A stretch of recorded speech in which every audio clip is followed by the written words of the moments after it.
que vous êtes là aujourd'hui à avoir un enseignement de feu? Oui, et c'est bon. Faut que je vous réveille un peu, non? C'est correct, oui?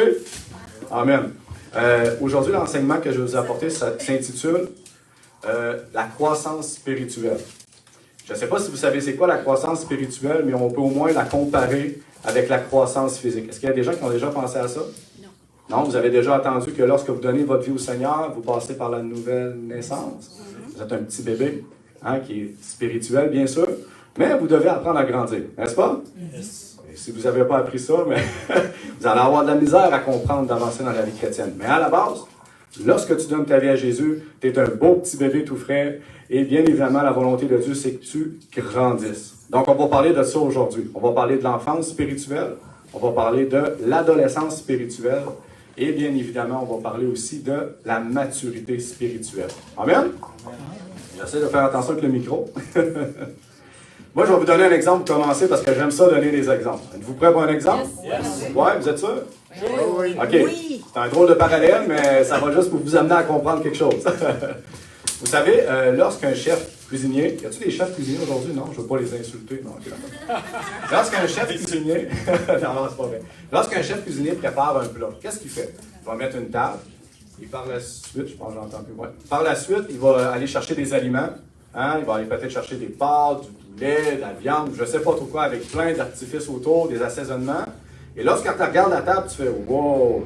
Où c'est qu'il s'enligne, n'est-ce pas? » Parce que si tu n'as pas dit la recette qu'il va faire, tu ne peux pas savoir ce qu'il va faire.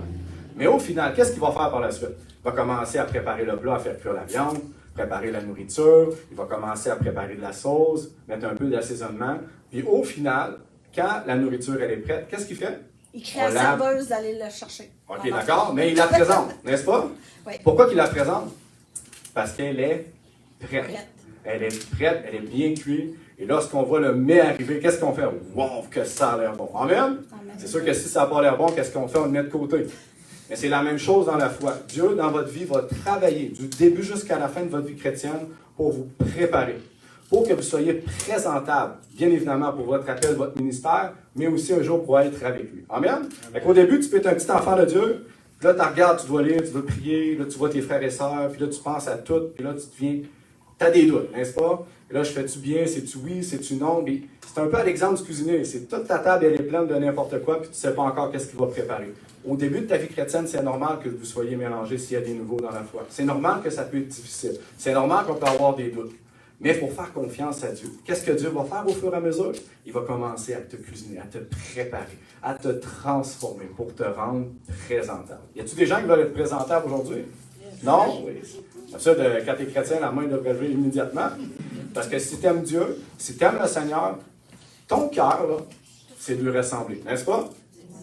Moi, tous mes efforts à tous les jours de prière, de jeûne, d'obéissance à la parole, c'est justement pour lui ressembler davantage. Et la croissance spirituelle, c'est ça, frères et sœurs, c'est grandir à l'image de Christ. Amen? Amen. Mais on comprend que lorsqu'on donne une vie au Seigneur, on commence à quelque part. Puis entre moi et vous, hein, un petit bébé, à part pleurer, à part manger, puis dormir, il ne fait pas grand-chose, n'est-ce pas? Mais c'est correct, parce que sa job à lui, c'est de se faire nourrir. Amen? Vous allez comprendre ça aujourd'hui. Fait que ça va enlever beaucoup de poids à des nouveaux qui viennent d'être baptisés, et disent, bon, hey, là, il faut que je sois comme lui, il faut que je sois comme elle, il faut que je fasse ça. Non, ta job de départ, là, c'est de boire du lait. Amen? Il y a des versets qui en parlent, fait que vous n'allez pas dire que je ne suis pas biblique. Vous allez être bénis aujourd'hui. Alléluia! Mais vous devez comprendre que lorsque tu donnes ta vie à Jésus, Dieu va amorcer une transformation dans ta vie. Bien évidemment, pour te rendre présentable, mais il faut que tu comprennes aussi que toi, tu as une part des choses. Tu es responsable de participer avec Dieu dans ta formation, n'est-ce pas? Puis si tu refuses de participer avec Dieu, mais tu vas prendre du retard. Y a-t-il des parents aujourd'hui dans ça? Pas moi. Les parents, oui. Vous avez des enfants? Est-ce que ça vous intéresse que vos enfants aient du retard? Non. Qu'est-ce qu'on fait? On va aller mettre l'énergie sur le problème pour essayer d'aider l'enfant à quoi? À corriger le problème. Pas un défaut, le problème qu'il y a dans sa vie pour justement qu'il puisse grandir efficacement, n'est-ce pas? Ma petite fille, elle a des problèmes un petit peu à l'école d'attention. Elle retient peut-être son père, mais on se comprend. Elle ne tient pas sur place, elle, c'est ouh, ouh, ouh. Ça fait penser comme un écureuil qu'on la regarde, il n'arrête pas 2 minutes. C'est la même chose, ça bouille dans sa tête. C'est un enfant, on l'aime notre enfant. Mais si à l'école, elle a des petits problèmes d'attention, mais ça vient toucher notre cœur parce qu'on ne veut pas ça. On veut le bien de notre enfant. On veut qu'il prospère, qu'il grandisse à tous égards, n'est-ce pas? Oui. Amen? Amen. Donc, qu'est-ce qu'on fait? C'est qu'on va aller travailler pour mettre un peu d'énergie dans son manquement pour pouvoir l'aider, la supporter, la soutenir pour qu'elle puisse continuer à grandir, pour éviter un retard. Amen? C'est la même chose dans la foi. Donc, vous devez participer à part égale avec Dieu et accepter ce moment de formation que Dieu fait dans votre vie jusqu'au jour où vous allez devenir mature spirituellement. Et là, je le sais que là, les gens me regardent et disent, mon frère, on a juste envie que tu nous parles de la maturité spirituelle, parce que c'est le final, n'est-ce pas? C'est le produit final, puis on aime le produit final. Mais on ne veut pas entendre ce qu'il y a en arrière. Mais pour avoir un beau produit final, à l'exemple du cuisinier, il faut qu'il y ait un travail, il faut qu'il y ait une préparation. Puis il faut aussi faire cuire les choses. Tu sais, la Bible a dit dans la parole de Dieu qu'il faut être éprouvé par le feu. Amen. Pourquoi? Pour tester notre foi, mais pour l'épurer. Enlever toutes les souillures, tout ce qui n'est pas nécessaire pour qu'on puisse marcher efficacement pour le royaume de Dieu. Amen? Êtes-vous là, oui? Oui. Voulez-vous plus? Oui. Yes. C'est fini. Non. J'arrête ça là aujourd'hui. J'ai plus de notes. Ah non. Je vais te faire une prêche avec un verset. Non, c'est pas vrai. On va aller 3 Jean 1-2. 3 Jean 2 pour les gens qui ont la parole de Dieu avec eux. 3 Jean 1-2, c'est le cœur de Dieu pour ses enfants. Écoutez bien ceci. Vous m'entendez bien en arrière, oui? Puis ma soeur Michel, t'es correct? Super, parfait. 3 Jean 1-2, ça dit, bien-aimé, je souhaite que tu prospères à tous égards et sois en bonne santé comme prospère l'état de ton âme. Qu'est-ce que Dieu est en train de dire à ses enfants? Mon enfant, là, tout ce que je veux pour toi, c'est ta réussite. Et je veux que tu grandisses en abondance. Et moi, quand je regarde mes 2 petites filles, même si elle a 3 ans, même si elle a 7 ans, qu'est-ce qu'on veut pour eux? Qu'ils grandissent en abondance, qu'ils croient, qu'ils brillent, qu'ils soient aimés, qu'ils aient une vie, ben oui, conforme à la parole de Dieu, bien sûr, mais qu'ils vont arriver à l'âge adulte, puis ils vont être capables de quitter la maison, ils vont être capables de s'occuper d'eux, d'avoir un travail, d'avoir étudié et tout. Parce que notre but, en tant que parents, on veut le bien pour nos enfants. Et Dieu veut la même chose pour vous, frères et sœurs. Amen. Vous êtes un amen pour ça. Alléluia. Mais là, je vous ai parlé de croissance spirituelle, mais là, je sais, il y a peut-être des gens qui disent « Ah, mais mon frère, tu parles de croissance, mais tu n'as pas parlé de naissance. » Parce que bien évidemment, on va se dire la vérité, il ne peut pas avoir de croissance s'il n'y a pas de naissance, n'est-ce pas? Si vous me dites aujourd'hui qu'il y a une croissance en la naissance, venez me voir après, on va parler ensemble, parce qu'il y a peut-être quelque chose que vous n'avez pas compris. Amen? Donc, dans la parole de Dieu, il y a 2 types de naissance. Il y a la naissance physique, puis il y a la naissance spirituelle. Est-ce qu'il y a des gens qui sont nés spirituellement aujourd'hui? Yes. Yeah. Hey, j'espère. Sinon, là, je me pose des questions, on a peut-être manqué quelque chose. Mais bien évidemment, lorsque vous donnez votre vie au Seigneur, vous passez par la nouvelle naissance. C'est un prérequis. Tu ne peux pas naître, tu peux pas entrer dans le royaume de Dieu, excusez-moi, sans la nouvelle naissance. Et tu ne peux pas entrer dans le monde physique sans passer par la naissance maternelle. N'est-ce pas? C'est un passage obligé. Amen? Par contre, si on parle de la naissance physique, parce que vous allez comprendre qu'on fait un parallèle avec la naissance spirituelle. Lorsque vous vous mettez à étudier la naissance spirituelle et la naissance physique, vous allez vous rendre compte que c'est complètement pareil. Il y a les mêmes étapes. C'est juste une qui est spirituelle qui vient d'en haut, puis une qui est charnelle qui est sur la terre. Amen? Donc, quand on parle de la naissance physique, parce que je veux faire un parallèle entre les deux pour que vous puissiez bien comprendre. Le positif de la naissance physique, c'est que vous allez avoir des parents, n'est-ce pas? Et des frères et des sœurs. Bon, je vous souhaite que vous ayez eu des bons frères et des sœurs. Comme moi, c'est le cas, j'ai un frère incroyable. C'est moi qui étais peut-être moins. Mon frère, il m'en parle après 20 quelques années. Il arrive à 30 ans, il dit « Mon frère, tu me l'as donné difficile quand j'étais jeune. » Fait qu'il s'en rappelle, d'accord? Mais j'ai eu un frère, j'ai eu des parents qui ont pris soin de moi. Ça, c'est ce qu'il y a eu de positif lorsque je suis né sur la terre.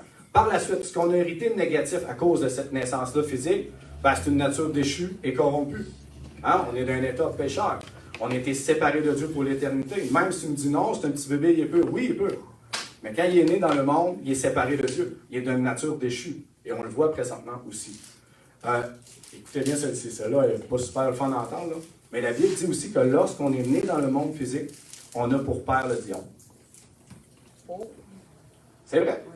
Parce qu'on vit pour le monde. On ne vit pas dans les intérêts de Dieu. On vit pour nous-mêmes. Puis on vit pourquoi? Pour la société, qu'est-ce qu'elle nous véhicule. C'est tout, comme je vous ai apporté dernièrement, sur l'enseignement, séparé du monde. Ça a fait réagir, en tout cas. On a entendu des feedbacks sur Internet, mais c'est pas grave. Il faut dire la vérité. Amen? Amen. Amen pour ça. Amen. De nos jours, les gens ne tolèrent plus la vérité. C'est vrai? On ne veut plus entendre ce qui est mal. On veut juste entendre ce qui est bien. Parce que mal, ça laisse sous-entendre qu'il y a quelque chose de pas normal. Mais Dieu, dans sa parole, moi j'ai vu ça à nulle part, qui dit de juste parler du bien. Il dit de parler des deux pour avoir la connaissance.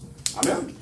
Amen. Donc, c'est sûr que la Bible dit que malheureusement, que lorsqu'on vient sur la terre physique, on a pour père le diable. Et vous devez comprendre, là, parallèlement, vraiment bien comprendre, c'est que quand tu viens sur la terre, oui, tu es vivant, tu peux parler à tout le monde, tu es un petit bébé, ton cœur est bas, mais la Bible dit que la vie de Dieu, la vie éternelle ne vit plus en toi. Tu es mort à ses yeux. C'est malheureux, mais c'est ça. C'est pour ça que tu n'as plus de relation avec Dieu. C'est pour ça que ton corps aussi se dégrade et s'en va vers la mort. Parce que c'est l'absence de vie de Dieu en vous. Amen?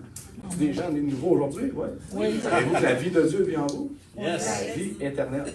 Amen? Amen. On va rentrer dans le sujet. Mais bien évidemment, avoir pour père le diable, on comprend qu'on n'est pas dans le... C'est pas idéal, non? Parce que la Bible a dit que le diable, dans Jean 10, qu'il est là pour vous voler, vous égorger, vous détruire. Vous comprenez que son intérêt, ce n'est pas de prendre soin de vous. Quand tu comprends ça en tant qu'enfant de Dieu, qui est en opposition contre le diable, tu vas te battre contre lui d'une façon. Tu vas résister aux tentations.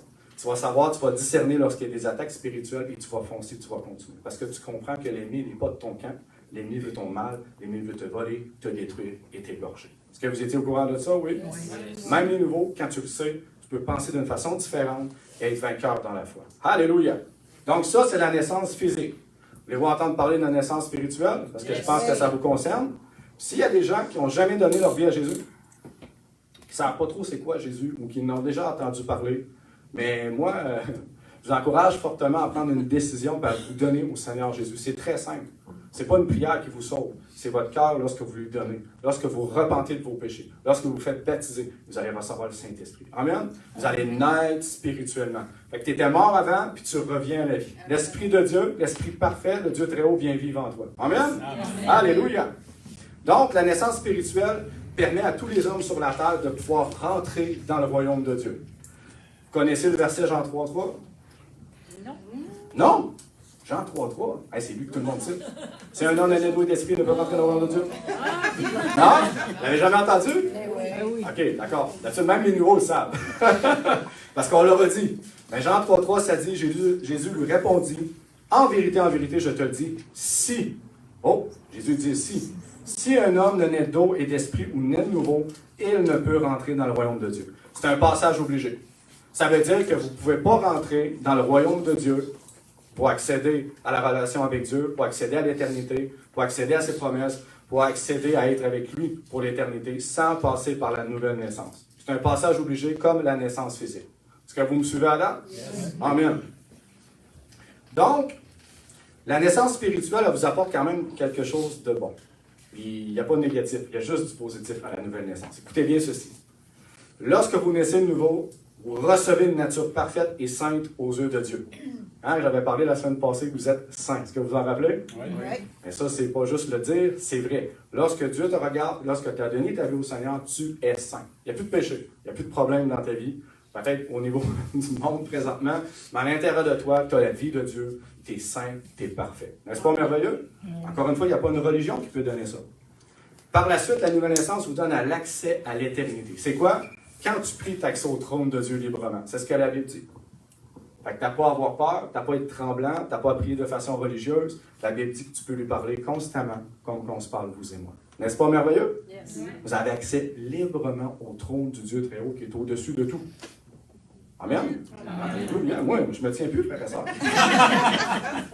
Quand tu le réalises, ça change complètement la facette de ta vie chrétienne. N'est-ce pas? Quand tu sais t'es qui, quand tu comprends ton identité, tu n'es plus jamais la même personne. Tu n'es plus jamais le même chrétien. T'es beau. Non, tu es heureux, tu brilles, tu es joyeux comme notre sœur Isabelle l'a apporté aujourd'hui. Pourquoi? Parce que tu comprends tu es qui en Jésus-Christ. Alléluia. Et aussi, ça c'est important de le dire, lorsque vous êtes né de nouveau, vous avez reçu comme Père Dieu, vous avez comme Dieu le Père. Amen, on se comprend? Dans 2 Corinthiens 6,18, ça dit « Je serai pour vous un père et vous serez pour moi des fils et des filles, pas juste des frères, des fils et des filles, dit le Seigneur Tout-Puissant. » Hey, je ne sais pas si vous réalisez, là, vous avez comme Dieu le Père. J'aime le silence. Hey, frères et sœurs, pensez à ça. Vous avez comme Dieu le Père. Souvent, on ne prend pas le temps. Ah, on le Père, ouais. On se comprend. Mais vous comprenez que là, vous avez accès au Très-Haut. C'est infini. C'est infini. Sa grâce est innombrable. Il y a une miséricorde, un amour, une justice, une sainteté. Et vous avez accès avec ce Dieu-là qui a créé tout l'univers. Vous n'avez plus besoin juste d'entendre la science, de penser que c'est une religion, puis de tous les chemins mènent à Dieu. Non, non, non. Quand tu as donné ta vie à Jésus, tu as accès librement auprès du Père. Tu as le meilleur papa au monde. Moi, j'ai eu des parents incroyables qui m'ont aimé. Et ça a, d'une façon, été bénéfique pour ma vie. Amen? Je connais des gens qui ont eu des parents que c'était plus dur pour eux. Qu'est-ce que ça l'a fait? Ça l'a nuit à leur croissance. Quand, dès le départ de ta vie chrétienne, tu ne comprends pas que tu es aimé de Dieu, tu ne comprends pas que tu es son enfant, tu comprends mal ton identité, ça nuit à ta croissance. Frères et sœurs, écoutez bien ceci, là. Dieu, c'est le meilleur Père au monde. Je ne sais pas pourquoi je le dis, mais il y a quelqu'un qui a besoin de l'entendre aujourd'hui. Dieu, c'est le meilleur Père du monde. Puis la Bible dit dans Matthieu 6,8 qu'il connaît tout à l'avance, vos besoins. Vos parents charnels, là, ils ne savent même pas à l'avance. Ils peuvent prévoir, mais ils ne savent pas ce qu'il y a en avant. Ils ne savent pas ce qui leur perd au bout du nez. Amen? Dieu, c'est tout. La Bible dit que même avant que tu nais sur la terre, il te connaissait. Tantôt, on a eu une belle prière, plus, je ne sais pas si c'est une prière, mais avec des lettres amour du Père. C'est incroyable. Mais cet amour-là, vous pouvez la vivre aujourd'hui, frères et sœurs. Faites juste prier et dire, Seigneur, vraiment, touche-moi aujourd'hui. Remplis-moi de ta présence. Touche-moi aujourd'hui. Fais-moi comprendre ta valeur. Fais-moi comprendre ta grandeur, ton amour. Fais-moi comprendre je suis qui aujourd'hui. Puis regardez bien les révélations que vous allez avoir. Parce que sans cet amour-là, sans comprendre cet amour-là qu'il vous a donné, c'est dur de l'aimer parce que tu ne le vois pas. N'est-ce pas? C'est dur d'aimer Dieu que tu ne vois pas. Mais quand tu le vis, quand tu le comprends, tu as les révélations, ta vie est complètement transformée. Moi, quand j'ai donné ma vie à Jésus, c'était comme une claque d'en face, comme si j'avais rencontré un dirou. Mais j'ai tellement senti sa présence, tellement senti sa puissance, que j'ai inévitablement, mon cœur était sincère et je voulais juste l'aimer. Je voulais changer ma vie, je voulais tout faire pour lui, j'étais prêt à déménager, m'en aller partout sur la planète pour lui plaire. Amen? C'est encore le cas après 7 ans. Fait que c'est possible, vous pouvez rester en feu après 7 ans. Amen? Tenez votre lampe allumée. Comme mon frère Samuel me dit des fois, il dit, mon frère, il dit, la vie chrétienne, c'est comme un poêle à bois. Il dit, t'arrêtes de mettre des bûches, il n'y aura plus de feu. Fait que les bûches, c'est quoi? C'est ton intimité avec Dieu, ton temps que tu passes avec lui, le temps de prière, le temps de méditation de la parole, le temps d'obéissance. C'est comme ça que tu maintiens ton feu vivant. Amen? Si tu commences à négliger un à l'autre, qu'est-ce que ça fait? Le feu commence à s'éteindre. Après ça, il reste des tisons, puis un bon moment donné, il n'y a plus de feu. Puis là, tu viens sèche spirituellement. Tu as envie d'abandonner. Ta vie chrétienne tourne en rond, puis c'est plat. Puis tu lâches habituellement à la foi. Ou tu deviens religieux. Mais religieux, ça ne sert à rien. Parce que vous n'êtes pas appelés des religieux. Les religieux n'ont pas de relation avec Dieu. Vous avez une relation avec le Dieu vivant. Amen? Parti sur un autre message, mais c'est pas grave, je me ramène. Matthieu 7,11, ça dit, écoutez bien, si donc méchant comme vous l'êtes, vous savez donner de bonnes choses à vos enfants, à combien plus forte raison votre Père qui est dans les cieux donnera-t-il de bonnes choses à ceux qui lui demandent? Qu'est-ce que Jésus est en train de dire? Il fait un parallèle.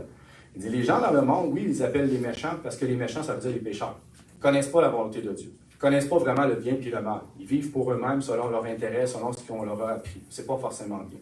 Mais Jésus dit, si eux, là, dans le monde, ils ont appris à prendre soin de leurs enfants, imaginez Dieu qui est parfait, qui est au-dessus de tout.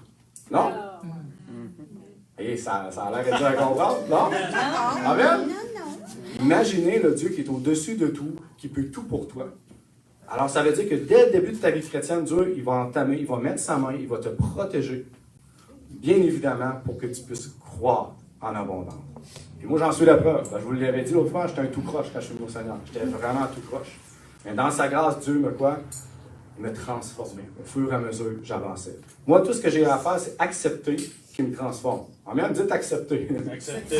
Refusez pas la transformation, acceptez-la, frères et sœurs. C'est comme ça que Dieu va pouvoir agir dans votre vie. Quand tu résistes, tu es dans l'orgueil, Dieu c'est bon, il se recule. Vas-y, fais tes affaires.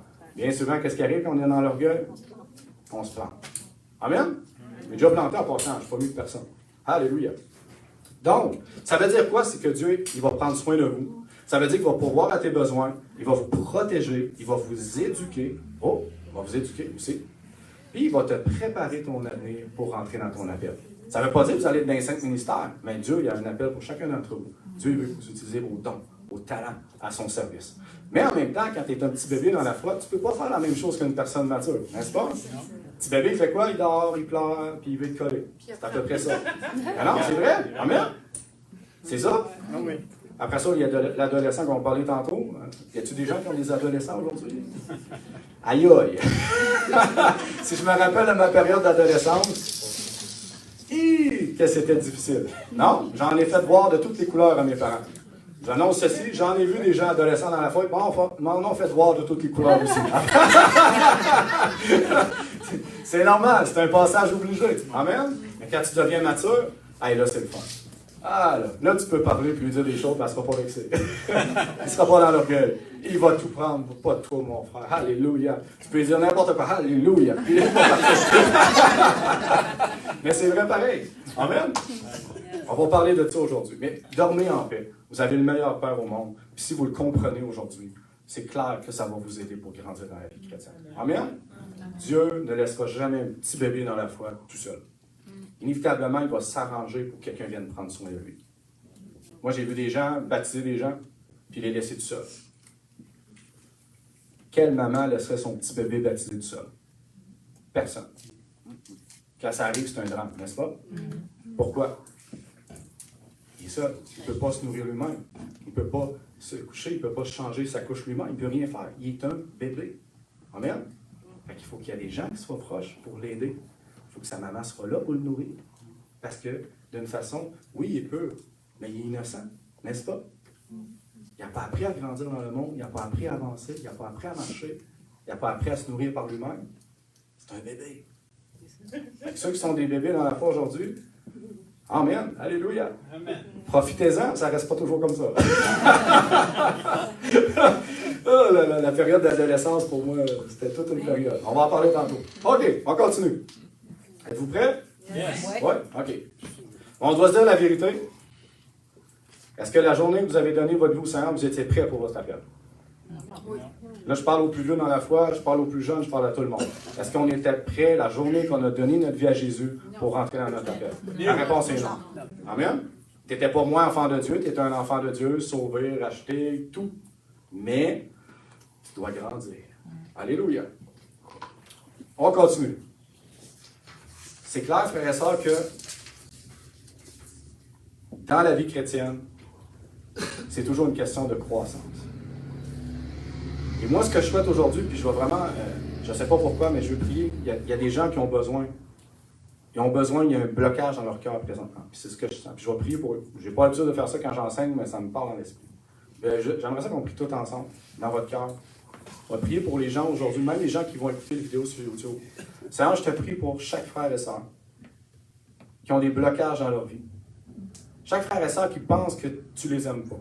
Chaque frère et sœur, Seigneur, qui ont été rejetés, qui n'ont pas été pris depuis le début de leur nouvelle naissance. Seigneur, trouve-leur une famille, une bonne famille qui va les nourrir. Aide-les, fortifie-les. Et Seigneur, vraiment, j'ordonne au nom puissant de Jésus que tous les blocages dans la vie de certaines personnes tombent aujourd'hui. Amen. Alléluia. Désolé, ça me bloquait et ça me dit de prier. Amen. Donc, on va rentrer vraiment plus dans le vif du sujet. On va parler vraiment c'est quoi la croissance spirituelle. Comme je vous ai dit tantôt, on peut la regrouper en 3 catégories. L'enfance, l'adolescence et la maturité. Quand on va parler tantôt de l'enfance spirituelle, il y en a qui vont rire. Je vais donner des exemples. On va rire aussi de l'adolescence, puis on va se réjouir de la maturité. Amen? Parce que c'est ça que Dieu veut pour chacun d'entre nous. Il n'y a personne ici présent dans la salle qui a donné sa vie à Jésus, dans lequel que Dieu ne veut pas vous donner des hommes et des femmes matures dans la foi. Des gens stables, des gens qui vont être utiles pour le Seigneur. Ça ne veut pas dire que du début de ta vie chrétienne, que tu ne peux pas annoncer la bonne nouvelle, que tu ne peux pas guérir les malades, que tu ne peux pas chanter. Non, on peut tous faire quelque chose. Amen? Mais la job du bébé, c'est de boire du lait. On va aller voir dans la parole de Dieu. Écoutez bien, on va parler de l'enfance spirituelle. Dans 1 Pierre, chapitre 2, verset 2, ça dit « Désirez comme des enfants nouveau-nés ». Là, c'est pas moi qui dis, là. Le lait spirituel est pur, afin que par lui, par quoi? Par le lait spirituel est pur, vous croissiez. Oh!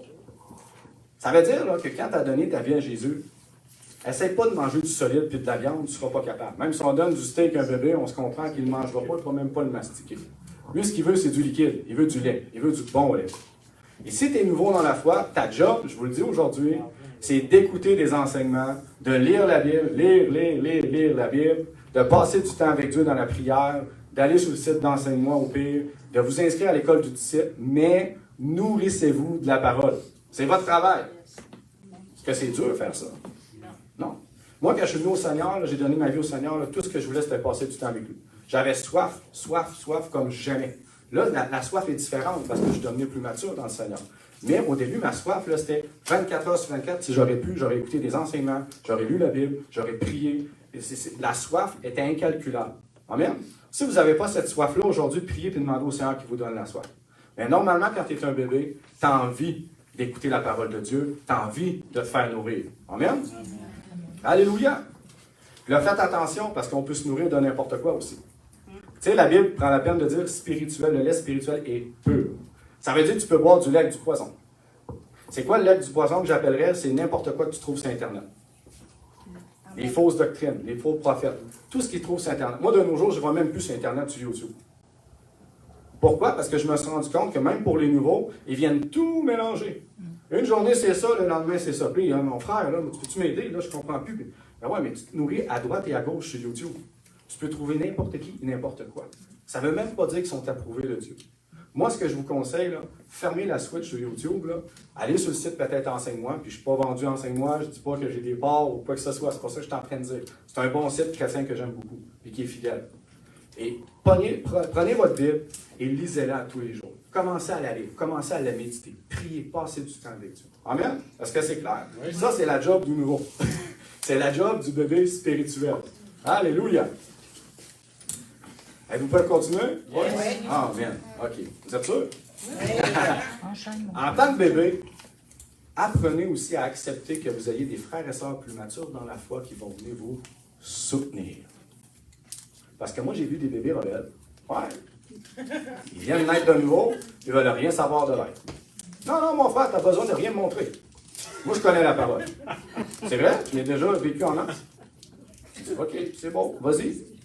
Mais qu'est-ce qui se passe par la suite? Il tombe, il m'écrit. Mon frère! Il y a tel problème, j'aurais dû t'écouter. Amen. Il faut qu'ils apprennent à leurs erreurs, on comprend. Mais, frères et sœurs, c'est vraiment important. Laissez-vous soutenir par des gens matures dans la foi.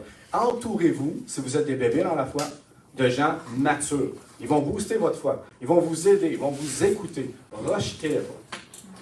Parce que vous allez courir à votre ruine. Dieu, il fait sa part. Mais Dieu aussi, dans la parole de Dieu, a pourvu à des gens qui vont venir vous soutenir. Les pasteurs, les enseignants, il peut envoyer des anciens ou des frères et des sœurs qui, c'est pas, on va dire, dans le ministère, mais qui sont matures dans la foi, qui vont venir vous soutenir. Moi, j'ai trop vu de gens rejeter l'aide qu'on leur donne.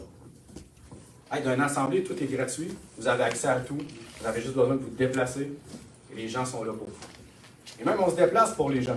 Amen? Amen. Alors, apprenez et acceptez cette aide qu'on vous donne. Et moi, je peux vous dire que j'ai vu des gens, au début, avoir plus de difficultés, mais après ça, ils ont appris par eux-mêmes, et tu les regardes de nos jours, tu fais « Wow! Alléluia! On a bien sommé dans leur vie. On les a bien aidés. Ils ont eu une belle croissance. Ils sont matures dans la foi. » Amen? Amen. Je devais le dire parce que, par expérience, avec toutes les années qu'on a eues dans l'Assemblée, on en a vécu, oui, malheureusement, des gens qui viennent au Seigneur qui ne veulent rien savoir de l'être. C'est eux qui rendront compte devant Dieu.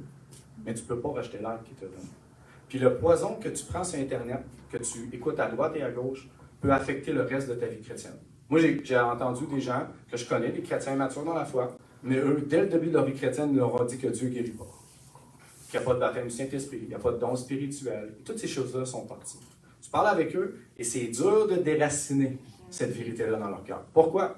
Ils ont été nourris par du poison. Et ça les nuit, parce qu'il manque la plénitude du Saint-Esprit, il manque l'opération des dons, il manque la puissance, il manque les visions, les miracles et toutes ces choses-là dans leur vie. Ce n'est pas la volonté de Dieu. Amen. Il faut faire attention à ce qu'on se nourrit sur Internet. Si vous êtes des nouveaux, vous avez des doutes sur ce que vous écoutez, envoyez-les-moi ou envoyez-les aux anciens dans l'Assemblée. On va être capable de vous dire en général si c'est des bonnes choses ou non. Amen. Amen. Protégez-vous par le lait pur de la parole de Dieu. Alléluia. Et moi, je remercie le Seigneur. Je vais vous donner un truc. Je ne sais pas pourquoi je vais le dire. Moi, quand j'étais nouveau dans ma foi, je n'avais pas été sur Internet, sur YouTube non plus. J'ai été un petit peu au début, mais je n'avais pas l'appel à mon esprit.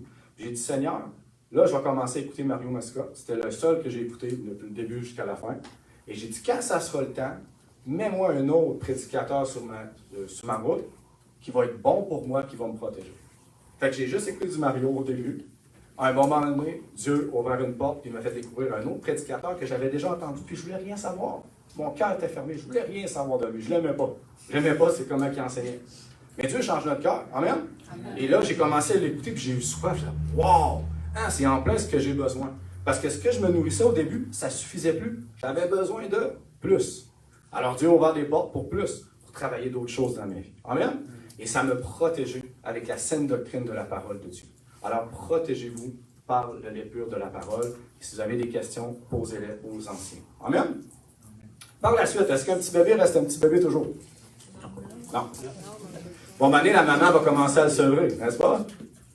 Et là, elle va commencer à vouloir qu'il mange du solide. Moi, je me rappelle ma petite fille Laurelie, on avait donné des petits morceaux de brocoli. Là. Je ne sais pas comment ça s'appelle, ce protocole-là, mais bref, on réduisait le lait, puis on commençait à lui donner du solide. Fait que là, elle mange, puis c'est bizarre, mais des fois, il s'étouffe, puis il recrache, mais c'est pas grave. Il commence à vouloir manger du solide.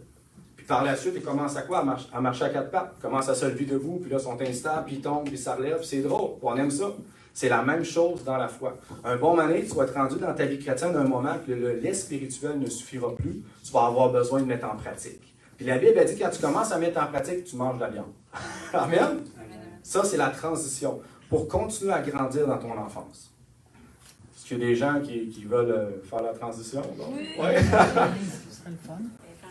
Prenez le lait, pour au fur et à mesure que vous allez grandir, vous allez le voir. Dieu va mettre les choses en place, ça va se faire parfaitement. Vous allez passer à la transition, vous allez commencer à sentir dans votre cœur, dans l'esprit, que c'est le temps de mettre en pratique la parole de plus en plus. Et vous allez vous affermir. Dans Hébreux 5,14, ça dit « Mais la nourriture solide sont pour les hommes faits, donc matures, pour ceux dont le jugement est exercé par l'usage à discerner ce qui est bien et ce qui est mal. » Qu'est-ce que Paul est en train de dire? Les gens matures, c'est ceux qui mettent la parole de Dieu en pratique.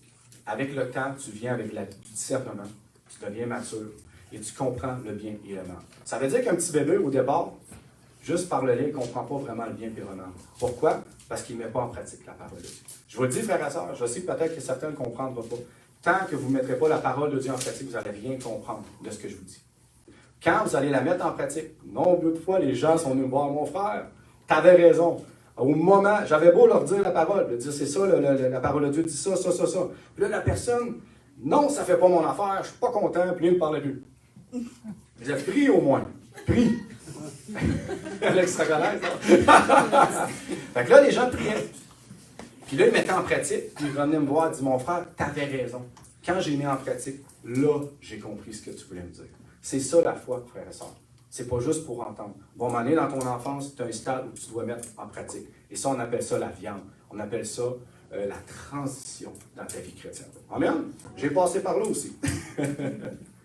Et pour vous dire la vérité, on ne peut pas rester au stade de bébé charnel ou de bébé spirituel toute notre vie.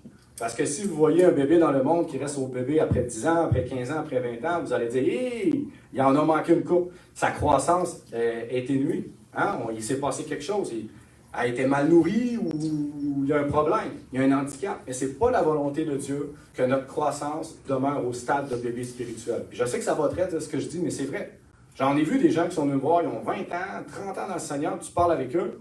C'est « Eh boy, mon ami, tu tournes en rond depuis un bout. » La chrétienté, c'est pas juste entendre à chaque dimanche, c'est la mettre en pratique et c'est marcher comme Jésus.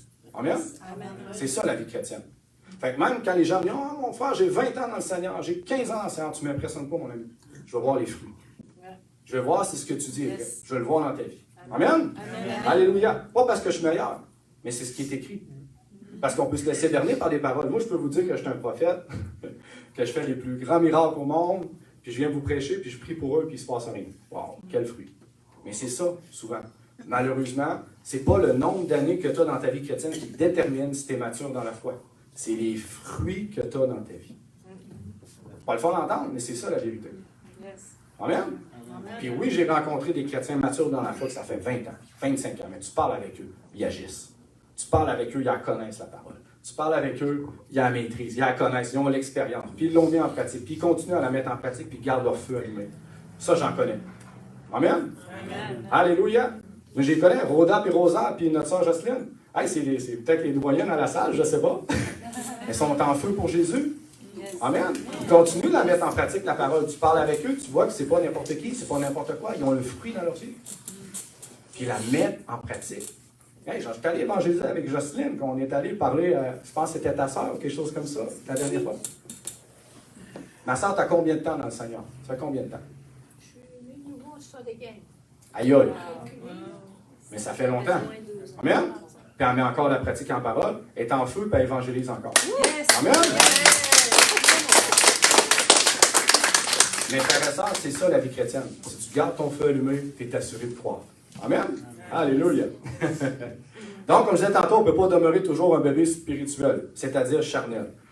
Écoutez bien, voulez-vous entendre, c'est quoi un bébé spirituel qui est charnel? Ouais. Il faut l'entendre, on va en rire un peu. OK? Être charnel, selon la parole de Dieu, ça veut dire que tu es ballotté par toutes sortes de faux enseignements. Ça veut dire que quelqu'un peut t'enseigner quelque chose une journée, puis le lendemain t'enseigner autre chose, puis là tu y crois. Un jour c'est oui, un jour c'est non, un jour c'est non, un jour c'est oui, mais tu n'es pas constant dans la parole de Dieu. Un enfant charnel, c'est qu'il n'y a pas de discernement. Pourquoi? Parce qu'il est au lait et il ne met pas en pratique la parole. Là, inquiétez-vous pas, je ne suis pas en train de mettre ça négatif. Je dis, c'est quoi l'état d'un enfant spirituel? J'étais comme ça. Amen. Et normalement, on vient avec plein de jalousie, des disputes, des colères, de la médisance, de l'orgueil, du trouble divin. Ça, c'est être charnel. Mais on comprend que Dieu, sa volonté, c'est qu'on devienne des chrétiens spirituels. Amen. Puis c'est en mettant en pratique la parole de Dieu qu'on va voir que tout ce qui est charnel va commencer à s'estomper. Tout ce qui est charnel va se mettre de côté. Puis là, vous allez vous voir dans le miroir, vous allez être heureux de dire « Wow! Hey, j'étais impatient avant, puis je suis devenu patient. » Amen! J'étais en colère avant, puis maintenant, je suis rendu tout joyeux. Les gens peuvent me donner des claques d'en face, donner des insultes. Qu'est-ce que je fais? Sois béni! Amen! Les gens me disaient, t'es bizarre, toi. Là, t'es tellement heureux, t'es tellement joyeux, puis là, tes amis ne te reconnaissent plus, puis ils disent que tu les persécutes. Un chrétien qui persécute, c'est pas normal. Hein? Tu fais rien, t'es juste heureux, joyeux, puis ils voient les fruits, puis ils disent que t'es quasiment que c'est pas normal. Mais c'est normal, ça devrait être comme ça, l'homme et la femme sur la terre. Amen. Parce que je vous annonce ceci, hein? Oui, Adam et Ève ont péché, mais quand vous avez donné votre vie à Jésus, Dieu a restauré ce qu'Adam et Ève ont perdu.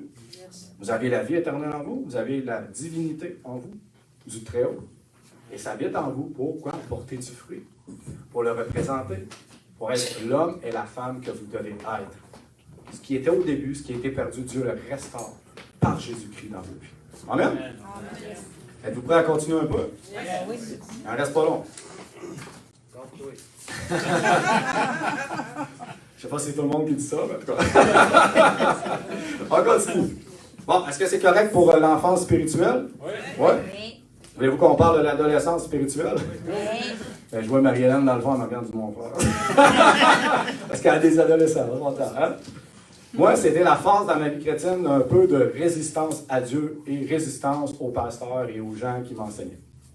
Parce que quand tu es adolescent, tu es plus autonome, tu es plus sûr de toi, tu es encore chez papa et maman, ils te nourrissent, hein, ils t'aident, mais tu es un peu arrogant. Parce que tu as appris, hein, tu as un peu d'expérience dans la vie. Et dans la vie chrétienne, c'est la même chose. Le chrétien, à l'adolescence spirituelle, il est un peu plus autonome. Il connaît un peu plus la parole. Mais le problème, savez-vous, c'est quoi? Son caractère n'a pas été brisé. Amen. Amen? Amen. Alléluia. Frères et sœurs, dites Alléluia pour l'adolescence spirituelle. C'est le moment dans la vie chrétienne qui fait le plus mal. Être un petit bébé, ça ne coûte pas rien. Tu bois du lait, puis tu commences à mettre en pratique, tout va bien. Mais quand tu es un chrétien qui commence à tomber dans l'âge de l'adolescence spirituelle, c'est l'âge que ça fait mal.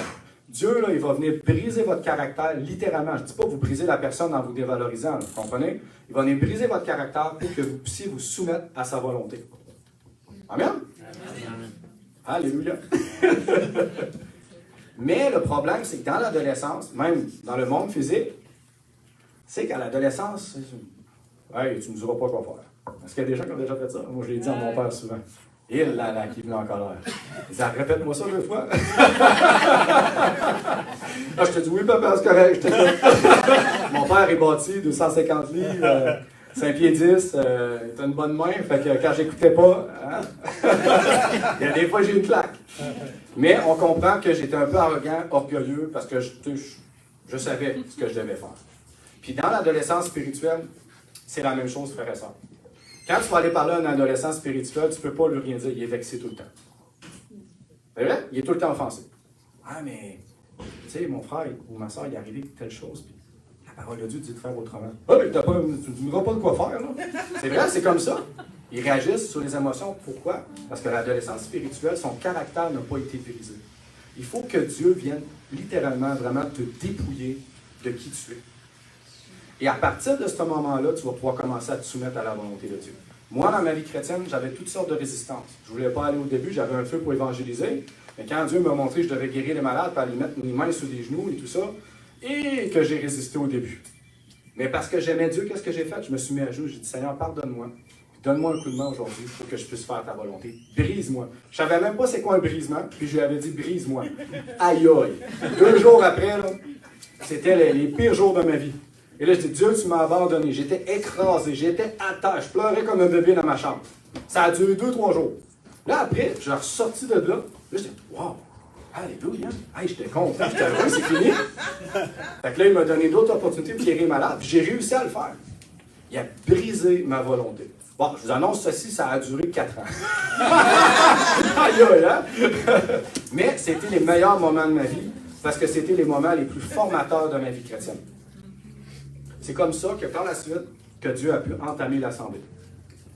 J'aurais été jamais prêt par la suite si je n'avais pas vécu cette adolescence-là spirituelle pour avoir la charge de l'Assemblée. Amen? Amen. Alors moi, j'aimerais dire à des frères et des sœurs aujourd'hui, si vous passez à travers on va dire, ce jardin de Gethsémani, hein, comme Jésus, avant la croix, il y avait le choix de dire oui ou il avait le choix de dire non. Est-ce qu'il y a des gens qui ont déjà entendu ça? Oui. La Bible dit qu'il priait tellement fort qu'il y a eu des grumeaux de sang qui tombaient à terre. Il criait à grand cri. Il savait ce qu'il l'attendait. Mais il a dit quoi? Père, non pas que ma volonté soit faite, mais la tienne. Dans votre moment d'adolescence spirituelle, vous allez apprendre à dire, Seigneur, non pas que ma volonté soit faite, mais ta volonté. Et Dieu va venir littéralement briser ton orgueil. Mais il faut que tu lui demandes, il faut que tu lui dises, il faut que tu acceptes qu'il va venir faire ce travail-là. Parce que si tu ne l'acceptes pas, tu vas perdre du temps, tu vas tourner en rond. Tu risques de faire comme Israël, qui va vouloir retourner dans son ancienne vie. N'est-ce pas? Vous devez demander au Seigneur, Seigneur, j'ai une résistance, j'ai de l'orgueil, ça ne me tente pas, je ne veux pas faire ce que tu me demandes. Moi, je dis aux gens, ouais, mais prie mon frère, prie ma soeur. Et prie. Hey mon frère, tu avais raison encore une fois. Amen, alléluia. Mais c'est comme ça, priez, dis Seigneur, j'ai telle résistance, viens me briser pour que je puisse arriver. Ça fait mal. Je vous le dis, frères et sœurs, l'adolescence spirituelle, c'est un mal nécessaire dans la vie chrétienne. Mais ce mal-là, lorsque vous allez voir le fruit au bout, vous allez être tellement content, tellement reconnaissant, que vous en rappellerez même plus. Une femme qui accouche quand il y a son bébé, elle ne se rappelle plus de la douleur de l'enfantement. Amen? C'est la même chose. Tu ne te rappelleras plus de tes douleurs. Tu ne te rappelleras plus de tes souffrances. Non, tu vas voir le fruit de toi, de ton travail avec le Seigneur. Et là, tu vas être heureux. Là, moi, savez-vous quoi? Moi, je profite de mes années présentement. Je profite de ma vie avec le Seigneur. Je profite de ce qu'il est en train de faire. Ça ne me dérange pas d'évangéliser à gauche et à droite, partout. Ces résistances-là sont parties. Mais j'ai eu des années de lutte en arrière. Vous comprenez? J'ai eu des années de lutte sur le péché. Des années de lutte sur plein de problèmes dans ma vie. Mais je dis, Seigneur, brise-moi, détruis-moi, pour que ça soit toi qui agisses en moi. Tu sais, la Bible dit, ce n'est plus moi qui vis, c'est Christ qui vit en moi. Facile à dire le verset, hein? Mais quand on ne le vit pas, ça c'est autre chose. Alors, frères et sœurs, acceptez ce moment de Gethsémani dans votre vie chrétienne. Dans Hébreux 5.8, écoutez bien, c'est Paul qui parlait du jardin de Gethsémani. Écoutez bien. Il parle de il, c'est Jésus. Il a appris, bien qu'il fût fils, l'obéissance par les souffrances. Oh! Tu apprends à obéir à Dieu quand tu souffres. Parce que ta nature charnelle, ta nature pécheresse, elle ne veut pas obéir à Dieu. Il y a une résistance. Amen? Tu ne peux pas obéir à Dieu si tu ne détruis pas ta volonté. Si tu ne te dépouilles pas du moi. Eh boy, là, il n'y a pas d'emmène, hein? C'est le moment qu'on ne veut pas attendre, mais c'est la vérité. Alors, comprenez, frères et sœurs, que c'est votre jardin de Gethsémani. Puis Dieu, ce qu'il veut, c'est qu'il y ait un beau produit final à la fin. N'est-ce pas? Dans 1 Jean 2,14, ça dit, écoutez bien. Je vous ai écrit, Père, parce que vous avez connu celui qui était dès le commencement. Là, ça nous concerne, on parle, dans la parole de Dieu, frères et sœurs, lorsqu'on parle de l'adolescence spirituelle, on parle des jeunes gens. Donc, allez dans MCTV, dans la Bible, marquez jeunes gens, vous allez avoir une dizaine de versets qui concernent les jeunes gens. Les jeunes gens, selon la parole de Dieu, c'est l'adolescence. Écoutez bien ce qu'il dit. Je vous ai écrit, jeunes gens, je n'ai pas inventé, parce que vous êtes forts, parce que la parole de Dieu demeure en vous et que vous avez vaincu le mal. Quand tu traverses la période d'adolescence spirituelle, il y a 3 choses que tu vas sortir après, que tu vas voir de positif. 1, tu vas avoir appris à résister au péché, à être ferme. Amen. 2, la parole de Dieu va demeurer en toi à un tel point que même si tu n'as pas de Bible ou peu importe les situations, tu es capable d'agir selon la parole de Dieu. Alléluia. Amen. Et vous allez être fort, établi, solide dans la foi. Mais il faut accepter cette période-là. Amen. Amen. Et là, il n'y a pas un nombre d'âge. Tu ne peux pas me dire, ouais, mais mon frère, quand je vais avoir 3 ans dans le Seigneur, je vais être dans l'adolescence. Ouais, mais pourquoi que ma soeur, elle, ça a pris 2 ans? Non, il ne faut pas se comparer. Amen. La Bible dit que la croissance spirituelle, selon la parole de Dieu, c'est à chacun selon sa force. À chacun selon ses capacités. Fait que si ton frère à côté, lui, ça a pris 2 ans, puis toi, ça a pris 1, ben c'est peut-être parce que tes capacités sont différentes. Amen. Mais il faut accepter, bien évidemment, cette période. Et en terminant, est-ce qu'il y a des gens qui veulent entendre parler de la maturité spirituelle? Oui. Prendre une gorgée d'eau. Hey, j'ai pas mon porteur d'eau aujourd'hui. La semaine passée, on m'en avait parlé. Mais j'ai eu ma soeur qui est venue me porter une bouteille d'eau encore. Elle prend soin de moi. Merci beaucoup. OK, en terminant. La maturité spirituelle, frères et sœurs, c'est l'étape de présentation. Tu sais, le mets au début, je vous ai parlé, là, tout est prêt, tout est beau. Tu regardes ça, tu dis, wow, alléluia, ça a l'air bon.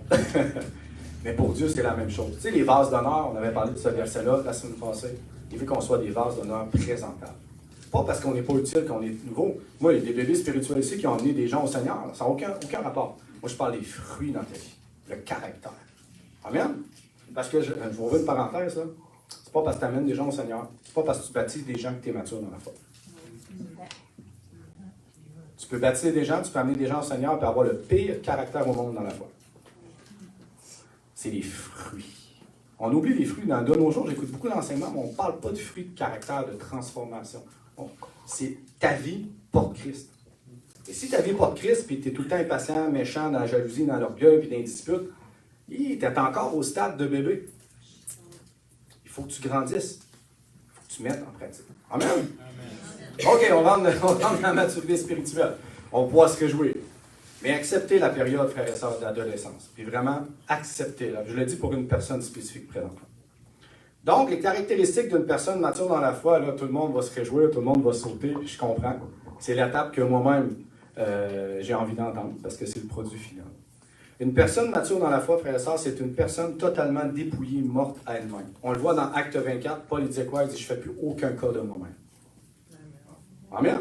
Quand tu es rendu à ne plus faire aucun cas de toi-même, ça veut dire que peu importe ce qui t'arrive, peu importe les jugements, peu importe les persécutions, peu importe t'es où dans tes problèmes, il n'y a rien qui t'arrête pour suivre Dieu. Amen. Une personne mature dans la foi, c'est une personne que, écoutez bien celle-ci, rien ne prend la place de Dieu dans son cœur. Pas ton travail, pas ta famille, pas ta maison, pas tes soucis, pas tes idolâtries. Écoutez bien, il n'y a rien qui prend la place de Dieu dans ton cœur. Oui, mais mon frère, il faut travailler. Oui, mais si ton travail prend toute la place, puis que tu n'as plus de temps pour Dieu, il y a un problème. C'est une idolâtrie. Amen? Amen. Yes. De nos jours, c'est ce qui se passe. Quand le travail prend toute la place, c'est l'argent, le matériel, l'argent. Faut que je travaille, mon frère, Oui, mais moi aussi, je travaille, mais j'ai du temps pour Dieu aussi. Puis j'ai enligné ma vie pour avoir plus de temps. Amen? Puis je vais enligner ma vie pour avoir davantage de temps pour le servir. Dieu, pour voir mes besoins. J'ai un auto, j'ai une famille, j'ai des enfants, je manque de rien. Hey, vous avez le Père Céleste. Amen? Et toutes nos richesses, quand vous allez mourir, ça va rester sur la terre. Yes. Vous n'allez rien amener au ciel. Vous ne pourrez rien amener non plus. Parce que ça n'a aucune valeur pour Dieu, parce que c'est terrestre. Ce qu'il y a une valeur pour vous, c'est l'âme que vous avez à l'intérieur. Quand tu donnes ta vie à Jésus, Dieu vient racheter cette âme-là, puis il vient vivre en toi. Alléluia. On va partir sur notre message. OK. Une personne mature, c'est une personne qui se tient dans le temps, qui est fidèle. Oh! C'est pas une personne de 6 mois dans le Seigneur, puis après ça, elle abandonne la foi. Non. Une personne mature, c'est qu'il y a des années en arrière, elle est fidèle au Seigneur et elle est stable dans sa foi. Amen? C'est une personne qui a appris à se réjouir en toutes choses. Parce que même si tu es en prison, ou peu importe la circonstance qui peut arriver dans ta vie, Tu discernes que la main de Dieu est en train d'agir et c'est pour ça que tu le loues. Quand tu es nouveau dans la foi, tu ne peux pas discerner ces choses-là. Ça fait mal! Là, tu n'es pas content. C'est vrai, j'ai passé par là, c'est normal. Mais après, quand tu as sorti de ton épreuve, qu'est-ce que les gens disent? Hey, mon frère, alléluia, il est arrivé ça. Telle personne est venue au Seigneur. Là, ma femme s'en vient. Puis il se passe tout le temps de belles choses. Mais au moment que ça fait mal, tu chignes. C'est vrai? Mais quand tu es mature dans la foi, tu ne chignes pas. Ça ne veut pas dire que tu ne peux pas pleurer. On peut pleurer tous. Non, mon bébé. Non. Mais on comprend que la personne mature, elle va louer le Seigneur quand ça fait mal. Parce qu'elle s'est dit, je ne comprends pas ce qui se passe, mais moi, je sais que tu es présent. Amen? Paul et Pierre, qui ont été emprisonnés, qu'est-ce qu'ils faisaient? Ils louaient le Seigneur. Alléluia!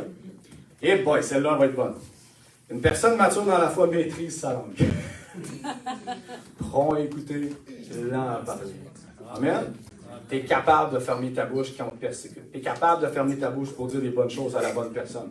Tu es capable d'apporter un conseil sans détruire la personne, de la déconstruire. Ta bouche, tu as appris à la maîtriser. La parole de Dieu a dit, alléluia, qu'une personne qui est capable de maîtriser sa langue maîtrise tout son corps. Si tu as appris aussi à maîtriser tes yeux, tu es capable aussi de maîtriser tout ton corps, parce que tu vas maîtriser tes pensées aussi. Amen? Amen. Mais c'est pour comprendre qu'une personne mature, il gère sa langue. Il n'est pas dans la médisance. Il ne parle pas dans le dos. Ah non, non, non. Il ferme sa bouche. Ouais, mais mon frère, j'ai une injustice. Merci Seigneur, tu te charges de l'injustice. Amen? Ça, c'est quand tu es mature dans la foi. Une personne qui est mature dans la foi marche dans l'amour. Tu vois les fruits de l'amour dans sa vie. Il est heureux, joyeux, il est patient, il est bon, il est généreux, il écoute, il est là, il est présent. Tous les fruits dans Galates 5, 22, nommez-les, ou dans 1 Corinthiens 13. Amen? Pardonne tout, il croit tout, il supporte tout. Personne mature dans la foi, même si le fruit n'est pas parfait, tu vois l'amour quand tu le regardes. Tu dis, il y a quelque chose que les autres n'ont pas. Tu as envie ce qu'il y a, parce qu'il transparaît l'amour. On continue. Une personne mature maîtrise la parole de Dieu sur le bout de ses doigts. Ce n'est pas un écho. Ce n'est pas une personne qui fait juste répéter ce que les autres enseignent. Lui, il la lit la Bible. Mais il ne fait pas juste la lire, il l'étudie. Il la scrute, il passe de fond en comble la parole de Dieu, puis il la maîtrise sur le bout de ses doigts. Et pourquoi? Parce qu'il la met en pratique. Amen? Après ça, tu viens constamment challenger ce frère ou sa sœur. Tu vas dire non, il est écrit. Ouais, mais il est écrit. Il est écrit. Il est écrit. Tu la maîtrises au bout de tes doigts. Amen? Amen. Une personne mature dans la foi, il en reste 3, a beaucoup de discernement spirituel à cause qu'il met en pratique la parole. On le voit dans Hébreux chapitre 5, verset 13-14. Mais une personne qui est mature dans la foi, ce n'est pas une personne qui fait juste écouter et qui est au stade de bébé. Elle la met en pratique la parole. Elle n'a pas peur. Parce qu'elle est dépouillée. Elle est capable d'obéir totalement à Dieu. Alors, elle n'est pas malhonnête, elle est intègre. Même si ça ne fait pas son affaire, elle préfère ne pas mentir. Même s'il y a un manquement ou une peine, elle va préférer ne pas pécher comme Dieu. Elle est tellement radicale dans sa vie chrétienne qu'il n'y a même pas de place à l'ennemi dans son cœur. Amen? Je sais que je mets le standard haut, mais je mets le standard de la parole. On comprend qu'on va rester dans une nature pécheresse tout le temps de notre vie, dans notre corps. Mais il peut y avoir une belle croissance pour laisser place à l'Esprit de Dieu qui va émaner de vous et qui va vous transformer. Quand tu bloques l'Esprit, là, c'est quand souvent tu es dans la période d'adolescence, tu n'as pas appris à vivre, à être un état spirituel. Autrement dit, frère et sœur, ça veut dire que par ton orgueil, par ta résistance, tu fermes l'Esprit de Dieu. Et l'Esprit de Dieu ne peut pas émaner, ne peut pas agir à travers toi. Amen? En terminant, la personne mature fait des disciples. Elle ne fait pas juste les baptiser. Elle est capable de les prendre en charge. Elle est capable d'être un modèle. Elle est capable de les conseiller. Elle est capable de conseiller. Elle est capable de l'écouter. Amen? Ça, c'est faire des disciples. C'est pas juste les baptiser. La personne mature peut en faire, peut les former. Et là, tu vas regarder leur vie et dire, wow, on dirait une copie conforme de moi. C'est vrai? C'est ça. Tu regardes la personne, tu vois que tu as tellement travaillé dans sa vie. Pas à la place de Dieu. Je ne suis pas en train de dire que Dieu ne travaille pas et qu'on doit prendre la place. C'est pas ça que je suis en train de dire. Mais Dieu il va te mettre des pères et des mères spirituels dans la foi qui vont être là pour te former et t'aider aussi. Il ne faut pas rejeter ces choses-là. Et le dernier, une personne mature dans la foi peut prendre des charges et les accomplir fidèlement. Pas une journée, oui, je le fais, puis le lendemain, je ne le fais pas. Non. La personne mature dans la foi, là, peu importe les tempêtes, peu importe s'il fait beau, il ne fait pas beau, peu importe si elle a mal à la tête, peu importe si elle a une souffrance, elle est là et elle accomplit son ministère. Amen? C'est vrai. Moi, j'ai été là depuis qu'on a l'Assemblée, ça fait 4 ans. À part mes vacances, j'ai jamais manqué le dimanche, j'ai jamais manqué rien. Puis les gens me disaient, mon frère, on dirait qu'il ne se passe rien dans ta vie, dans le sens qu'on ne comprend pas Tu sais, tu nous parles de tes problèmes, tu nous parles de tes difficultés, tu nous parles des souffrances, mais on te voit en avant, puis tu es tout le temps joyeux, tu es stable. C'est pas mon œuvre, c'est Dieu qui agit. Moi, je m'ai laissé transformer, puis Dieu me transformé en son image pour devenir une personne mature dans la foi. Mais vous allez tous pouvoir devenir comme ça. Amen. Personne mature dans la foi, peu importe, si la pire tempête au monde est dans sa vie, tu la regardes et elle brille, puis heureuse. Ça n'a même pas l'air, elle n'a même pas l'air de souffrir. Elle a appris à se réjouir, elle a appris à être fort, à être stable dans la foi. Et au final, pour conclure l'enseignement, Éphésiens 4,13, ça dit jusqu'à ce que nous soyons tous, y a-t-il des gens tous ici? Oui. Tous parvenus à l'unité de la foi, à la connaissance du Fils de Dieu, écoutez bien, à l'état d'homme ou de femme fait, c'est-à-dire mature, à la mesure de la stature parfaite de Christ. Fait que le but de tous les chrétiens ici, c'est qu'on grandisse à l'image du Seigneur, qu'on devienne mature dans la foi. Amen?